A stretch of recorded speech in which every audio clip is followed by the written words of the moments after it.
Bottom line is, tell me, let me get back to one question. Sure. Why do you think the Walton family needs a $52 billion tax break? My guess is that you're basing that assertion on the only tax detail that we have in the budget. The repeal of the estate tax. Exactly. Right. And if we want to have a talk about why we're repealing that, I'd be more than happy to do that. Good. Let's tell me. Because ordinary people are paying more. No, ordinary people do not have a wealth of $100 billion. That's not an ordinary person. The average increase across this nation since you're not answering the question. The question is, answer the question. The wealthiest family in America gets a $52 billion tax break as a result of the repeal of the estate tax. That's correct. Tell the American people why you think that's good when you cut Medicaid and you cut programs for kids. Again, we don't cut Medicaid.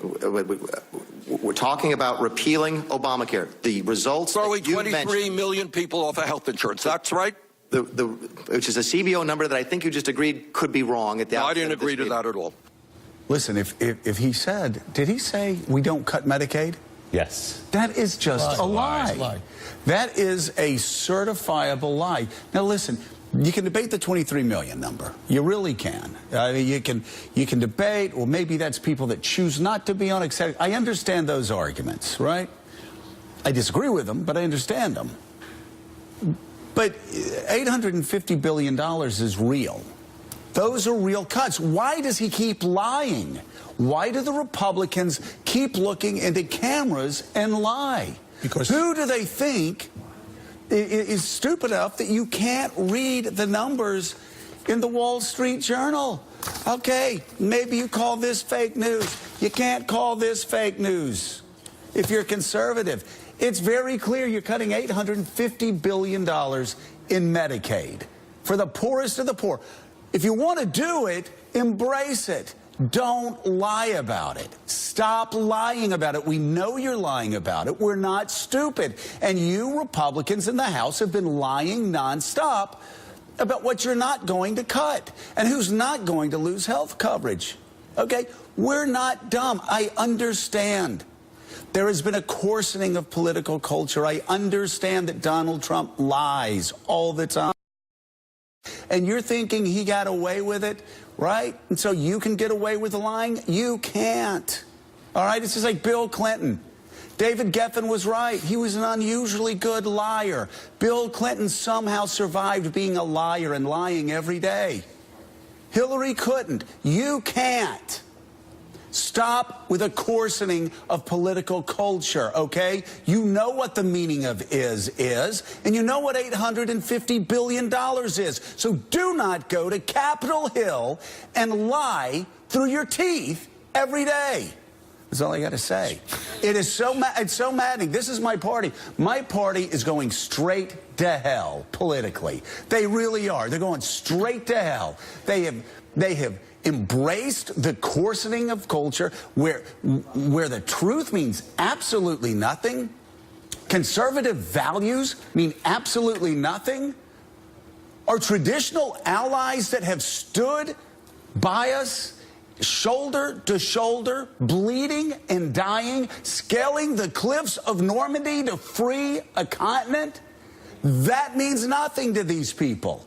They will embrace Vladimir Putin and Russia if Donald Trump does. Again, I know Democrats don't like me saying this, but this guy was a Democrat his entire life until he discovered birtherism in 2011. He gave money to Chuck Schumer in 2010. Why do you sell your soul? And not just your political soul. You were selling your soul if you just keep lying about things that you know are not true. Joe, the president is the behavior in chief, and that's where this starts. You have a guy who has made over 440 lies since he's been in office. He is setting the agenda. And the scary thing about these numbers, you know, if you're 64 and right now you pay $1,700 a year, $1,700 in premiums, you will go up to $13,000. Think about this. Somebody at home who's 64 and is in middle class or below, that's 8 times the number. But yet if you ask them and confront them, the answer is no. And the answer is they do assume the American public is stupid. That is the assumption. Starting with Donald Trump, he sits across from every human being and says, I'm smarter than you. and I can say anything. And how you will buy ironic it is that he says that. Yeah. Hey, what about the words of Douglas MacArthur? Duty, honor, country. Where does that fit in here? Again, I'm not talking about ideology. Be as conservative as you want. If you want to abolish Medicaid, then just say you do and explain to us why. But just tell us the truth. Stop lying and start remembering. Duty, honor, country. That is what should drive you, not some bizarre, obsequious fealty to Donald Trump. And Heidi, the Republicans on the Hill, they know how bad this is. They know that they are headed towards a minority. They know they are lying for a man who will throw them under the bus in a second, and yet they keep doing it.